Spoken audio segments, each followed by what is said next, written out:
दोस्तों, आपने तो सुना ही होगा कि अंधा अंधे को रास्ता दिखाएगा तो दोनों गड्ढे में गिर जाएंगे। लेकिन आज की कहानी बिल्कुल अलग है। अंधा नाई और अंधा जवाई कहानी बहुत ही मज़ेदार और हास्यप्रद होने वाली है, इसलिए कहानी को पूरा ज़रूर सुनिएगा। आपको बहुत मज़ा आएगा। बहुत पहले की बात है कि एक गांव में एक पटेल रहता था। उसके एक ही बेटा था। उसने अपने बेटे की शादी बचपन में ही कर दी थी, जैसे पहले ज़माने में होता था। अब बेटा बड़ा हो गया था तो उसके ससुराल से उसके ससुर ने पटेल को पत्र लिखा। वीआई जी नमस्कार, हम अपनी बेटी का गौना करना चाहते हैं, इसलिए आप जमाई जी को भेज दीजिए। पटेल को पत्र मिला तो पटेल बहुत खुश हुआ, लेकिन साथ ही साथ वो चिंतित भी हो गया, क्योंकि उसके बेटे को रतौंधी रोग था। शाम के बाद जैसे ही अंधेरा होता तो उसे कुछ नहीं दिखाई देता। सब कुछ उसके लिए काला अक्षर भैंस बराबर था। पटेल ने सोचा कि इसको अगर अकेले में भेज दिया तो रिश्ता तो टिकने वाला नहीं है। ससुराल वाले तो बिना बेटी के ही उसे वापस भेज देंगे। इसलिए उसने युक्ति सोची। उसने सोचा कि वो न गांव के नाई को इसके साथ भेज दिया जाए। वो सारी बस संभाल लेगा और बहू खुशी खुशी घर आ जाएगी। उसने गांव के नाई को बुलाया, जिसका नाम था रघु। रघु नाई को बुलाकर उसने कहा, देखो मेरे बेटे को कल ससुराल जाना है, बहू का गोना है। मैं तुम्हें साथ भेज रहा हूँ। बेटे और बहू को खुशी खुशी विदा करके घर ले आने की सारी जिम्मेदारी तुम्हारी है। उस जमाने में यात्रा के साधन को ज़्यादा होते नहीं थे, बैलगाड़ियाँ होती थी, इसलिए नाई ने भी सोचा चलो चल आएंगे, सैर कर आएंगे, जी भर के घूम भी लेंगे। इसलिए नाई ने भी फुर्ती से हाँ भर ली, आगा पीछा कुछ भी नहीं सोचा। दूसरे दिन सुबह पटेल का बेटा और नाई दोनों बैलगाड़ी लेकर अपने ससुराल के लिए रवाना हुए। चलते चलते उन्हें दोपहर हो गई और ससुराल का गांव पास ही आ गया। रास्ते में चलते चलते नाई ने कहा, देख बेटा, ये जो खेत देख रहा है ये तेरे ससुराल वालों का ही है। यहाँ से लेकर देख वहाँ तक। नाई ने कहा कि अब हमें थोड़ी देर यहाँ आराम कर लेना चाहिए, थोड़ी देर सुस्ता लें, बैलों को चारा पानी कर दें, इसके बाद आगे बढ़ेंगे। लड़के ने हाँ कर दी।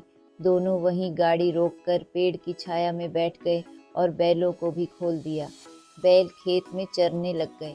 जब दोनों वहाँ बैठे सुस्ताने लगे तो उन्हें थके मांदे होने की वजह से नींद आ गई।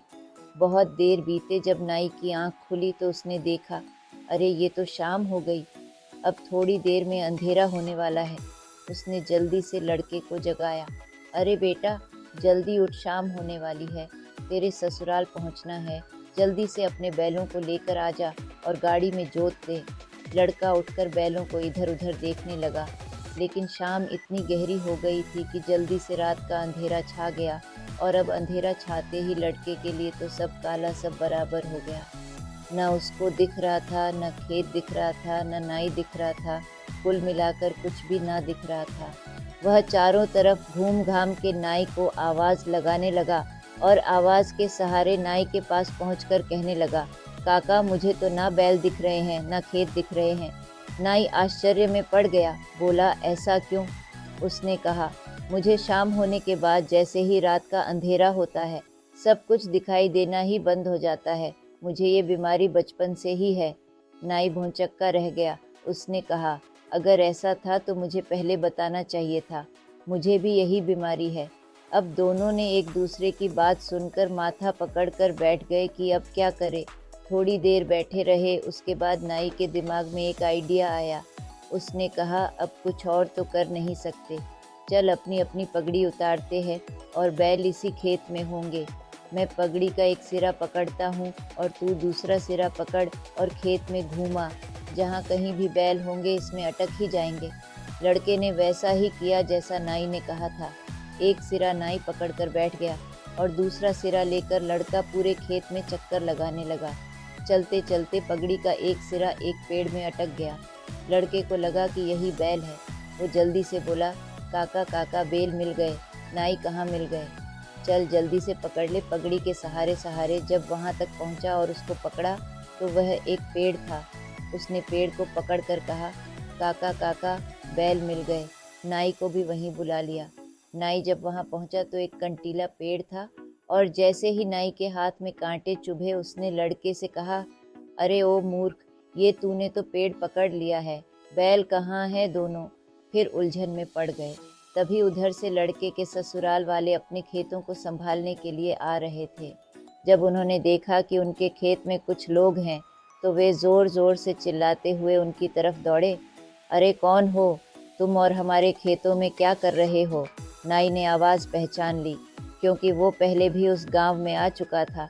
उसने कहा, अजी अजी बियाई जी महाराज, आप ही देखिए ना, हम तो घर की तरफ ही आ रहे थे, लेकिन ये आपका जवाई है ना, नहीं माना। उन्होंने देखा ये तो उन्हीं के सगे संबंधी है, तो उन्होंने पहले राम राम किया, उसके बाद कहा, आप ही देखिए ना, आपके जवाई को। मैं कह रहा हूँ ये खेत 2 बीघा है, लेकिन ये अड़ा हुआ है कि नहीं, ये 2.5 बीघा है। अब आप ही बताइए, मेरी बात तो मान नहीं रहा। लड़के के साले और संबंधियों ने कहा, ना तो ये 2 बीघा है, ना ही 2.5 बीघा। हमारे खेत तो बस 1.5 बीघा है, लेकिन आप लोग इतनी रात गए खेतों में, इतनी देर तक यहाँ क्या कर रहे हैं? खाने का वक्त हो गया है, जल्दी चलिए। नाई ने कहा, चलिए चलते हैं, अब तो हम भी थक गए हैं। आजा भाई, बैठ जा। और दोनों बैलगाड़ी में बैठ गए और अपने संबंधियों से कहा, अब आप भी हमारी बैलों को गाड़ी में जोत दीजिए। इस तरह एक बार तो वो अपनी बीमारी का दिखावा करने से बच गए और जैसे तैसे करके लड़के के ससुराल पहुँचे। वहाँ पहुँचते ही दोनों का स्वागत हुआ, चाय पानी हुआ। उसके बाद दोनों को खाना खाने के लिए बिठा दिया गया। पहले के ज़माने में औरतें घूंघट वगैरह करके ही जमाई को खाना परोसती थीं। जब वो दोनों बैठ गए तो दोनों के लिए 2 थालियां लग गईं। दोनों को खाना परोस दिया गया। थोड़ी देर बाद लड़के ने जैसे ही खाना खाने के लिए हाथ थाली में डाला, उसकी थाली में सिर्फ सब्जी और खीर थी। पूरी और रोटी कुछ भी नहीं था। उसने धीरे से नाई के कान में कहा, काका ये क्या, यहाँ पर सिर्फ सब्जी और खीर ही होती है, पूरी और रोटी नहीं। नाई ने कहा, नहीं बेटा, मुझे तो 2 रोटी मिली है, तुझे नहीं मिली क्या? लड़के ने कहा, नहीं, मुझे तो कुछ भी नहीं मिला। नाई ने कहा, अच्छा मैं समझ गया, इनके यहाँ एक बिल्ली है, उसने मौका देखकर तेरी रोटी उठा ली होगी। कोई बात नहीं, अब की बार जब रोटी आए उसके बाद बिल्ली वापस आए तो उठा के एक मारना, उसके बाद दोबारा नहीं आएगी। थोड़ी देर बाद जब सास ने देखा कि जमाई की थाली तो खाली है, तो फटाफट से रोटी लेकर आई और बिना कुछ बोले उसने रोटी जवाई की थाली में रख दी। लेकिन रोटी रखते वक्त उनकी चूड़ियाँ कटोरी से टकरा गईं। जब टन की आवाज़ हुई तो लड़के ने सोचा कि बिल्ली आ गई। उसने उठकर एक जापड़ सास को मार दिया। सास बिलखती हुई भला बुरा कहते हुए जमाई पर बरस पड़ी। नाई ने कहा, हाँ जी बयान जी महाराज, आप ऐसे क्यों बरस रही है? सास ने कहा, इस लड़के को इतनी भी तमीज़ नहीं है कि सास के ही थप्पड़ मार दिया। कैसा लड़का है?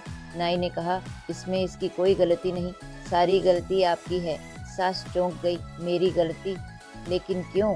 उसने कहा, आपने इसे खाना खाने के लिए नेग नहीं दिया। हमारे यहाँ रिवाज है कि जब जवाई पहली बार ससुराल आता है तो खाना खाने से पहले नेग देना पड़ता है। उसने 100 रुपये दे दिए। उसके बाद दोनों ने खाना खाया और दोनों सो गए। थोड़ी देर बाद लड़के को प्यास लगी। उसने नाई से कहा, काका मुझे प्यास लग रही है। नाई ने कहा, सो जा, अभी अपन दोनों को कुछ दिखता नहीं है, कहाँ से पानी लाएंगे? पानी तो पास ही में है काका, लेकिन थोड़ी देर रुक, किसी को आने दें, मैं मांग लूँगा। थोड़ी देर बाद उठकर वह खुद ही चल पड़ा। पानी पीने के लिए चलता हुआ घड़े के पास तो पहुँचा नहीं और उस कमरे में पहुँच गया जहाँ सास और बाकी सब बच्चे सो रहे थे, और जाते जाते सास के पैरों से टकरा गया। सास अचानक से उठ खड़ी हुई और उसने कहा, क्या हुआ जवाई जी, इतनी रात को आप यहाँ क्या कर रहे हैं?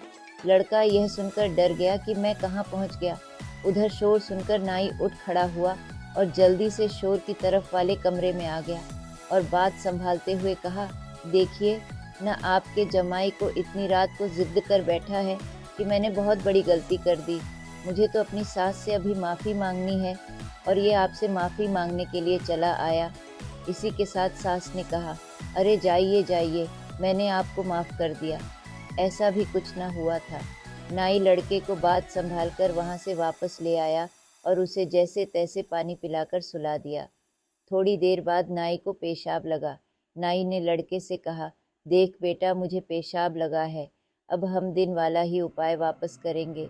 अपनी अपनी पगड़ी के गांठ बांध देते हैं। मैं उसे पकड़कर पेशाब करके वापस आ जाऊंगा, तू मुझे खींच लेना। लड़के ने कहा, ठीक है। उन्होंने पगड़ी में गांठ बांधी और नाई ने पेशाब कर लिया तो लड़के ने धीरे धीरे पगड़ी को खींच लिया। उसके सहारे नाई वापस आ गया। दोनों सो गए। कुछ देर बाद उस लड़के को भी पेशाब लगा। उसने नाई को जगाया। काका, मुझे भी पेशाब करने जाना है। नाई ने कहा, ठीक है, पहले वाला उपाय ही अपनाते हैं। दोनों ने अपनी अपनी पगड़ी से गांठ मारी, लेकिन इस बार गांठ ढीली लग गई। लड़का उस पगड़ी को लेकर चलता ही गया। चलते चलते अचानक वह कहीं अटक गया और वो गांठ तो खुल गई। नाई ने जैसे धीरे धीरे पगड़ी को खींचा तो पगड़ी पूरी वापस आ गई, पर लड़का न आया तो वो सोच में पड़ गया कि लड़का तो कहीं ना कहीं घूम गया है, लेकिन अब किससे कहें, किसी से कह भी नहीं सकते। अब वो सोचते सोचते बैठा था। उधर लड़का चलते चलते उनके गाय भैंसों के बाड़े में पहुंच गया और उसको देखते ही गाय भैंसें जोर जोर से रंभाने लगी। गाय भैंसों का शोर सुनकर घर वाले सब उठ खड़े हुए और वो सभी गायों के बाड़े में पहुंच गए। सबका शोर सुनकर उधर नाई भी धीरे धीरे शोर की तरफ पहुंच गया। अब सब लोग लड़के से पूछने लगे, क्या हुआ जमाई राजा, आप इतनी रात गए बाड़े में क्या कर रहे हैं? नाई फटाफट बात संभालते हुए बोला, देखिए ना, ये आपका जवाई तो बड़ा जिद्दी है। उन्होंने पूछा, क्यों, अब क्या हुआ? नाई ने कहा, ये कहता है कि उसके ससुर के पास बैलों की 4 जोड़ी है, जबकि मैं कह रहा हूँ कि इनके पास 3 ही जोड़ी है। अब आप ही बताइए। तो उन लोगों ने कहा, जमाई जी, ना तो हमारे पास 4 जोड़ी है, ना ही 3 जोड़ी है, हमारे तो बैलों के सिर्फ 2 ही जोड़ी है। इस तरह कर करा के नाई लड़के को वापस पलंग पर ले आया और दोनों सो गए। सुबह हुई, दोनों बिल्कुल ठीक हो गए। वहाँ से खाए पिए और बहू को खुशी खुशी विदा करा के घर ले आए। दोस्तों, अब आपको भी यकीन हो गया होगा, एक अंधा अंधे को रास्ता दिखा सकता है और दोनों मंजिल तक पहुँच सकते हैं। दोस्तों, किस्सा तो यहीं समाप्त होता है और अगर आपको वीडियो पसंद आया हो तो प्लीज़ लाइक और शेयर कीजिए, और अगर आप मेरे चैनल पे नए हैं तो प्लीज़ मेरे चैनल को सब्सक्राइब कर लीजिए। कहानी को सुनने के लिए आप सभी का दिल से बहुत बहुत धन्यवाद।